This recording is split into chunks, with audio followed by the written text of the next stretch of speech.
Hello everyone. यह शिक्षण योजना भी तंतु से वस्त्र तक पाठ का से ली गई है और यह इसका दूसरा चरण है।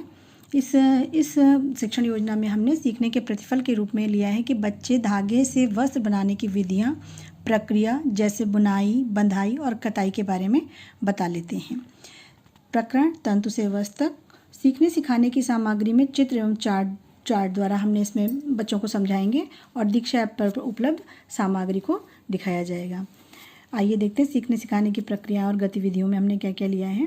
शिक्षण के प्रारंभ में बच्चों को एक कहानी सुनाई जाएगी जिसमें हम आदिवासी मानव से लेकर आधुनिक मानव के रहन सहन की कहानी सुनाएंगे और इसमें ये शिक्षिका ये समझाने का प्रयास करेंगे कि किस प्रकार प्रारंभिक मनुष्य बिना वस्त्रों के रहता था और आग तथा कृषि की खोज के बाद उसने वस्त्रों को बनाना सीखा है।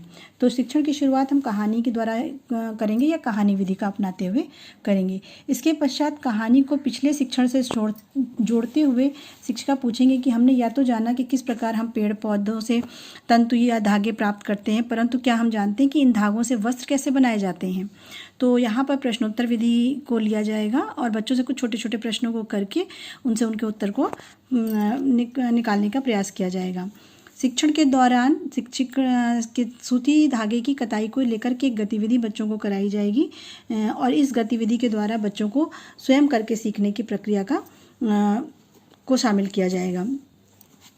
और इसके द्वारा बच्चे ये जानेंगे कि रेशों से धागा बनाने में रुई के एक पुंज से रेशों को खींचकर ऐंठते हैं। ऐसा करने से रेशे पास पास आ जाते हैं और धागा बन जाता है।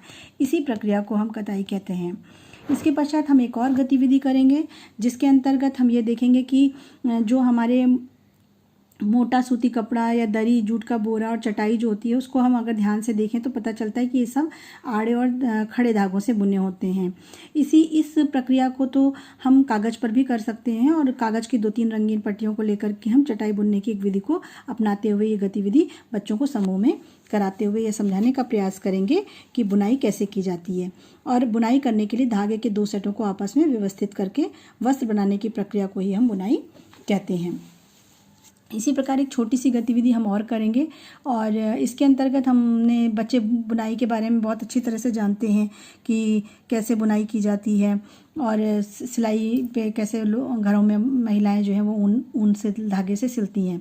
तो किसी भी पुराने ऊनी मोजे को लेकर के उसको हम हल्का सा खींच कर बच्चों को ये प्रक्रिया समझाने का प्रयास करेंगे कि एक धागा खींचने पर पूरा वस्त्र ही हमारा उधड़ जाता है।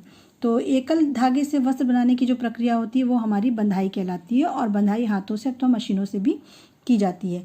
तो इस शिक्षण योजना के अंतर्गत हमने छोटी छोटी 2 से 3 गतिविधियां कराई हैं और स्वयं करने की विधि पर जोर दिया है। गृह कार्य के रूप में हमने बच्चों को विभिन्न प्रकार की प्रक्रियाओं के चार्ट बनाने को कहा है और शिक्षक की आगामी योजना के अंतर्गत बच्चों की कमजोरियों को पुनः ध्यान में रखते हुए आगे की शिक्षण योजना पूरी की जाएगी। श्यामपट्ट कार्य के रूप में हमने बच्चों को पुनः ये दोहराने का प्रयास किया है कि जो हमारे पाठ के मुख्य बिंदु थे, जैसे वस्त्र धागों से बनते हैं जिन्हें तंतु या रेशों से बनाया जाता है। कपास पौधे के बीज से तथा पटसन तने से क्रमशः रुई और जूट के रेशे प्राप्त किए जाते हैं। इन्हें प्राकृतिक रेशे कहते हैं। कताई के लिए एक सरल युक्ति हस्त तकुआ का उपयोग किया जाता है जिसे तकली भी कहते हैं। हाथ से प्रचलित कताई में उपयोग आने वाली अन्य युक्ति चरखा होती है।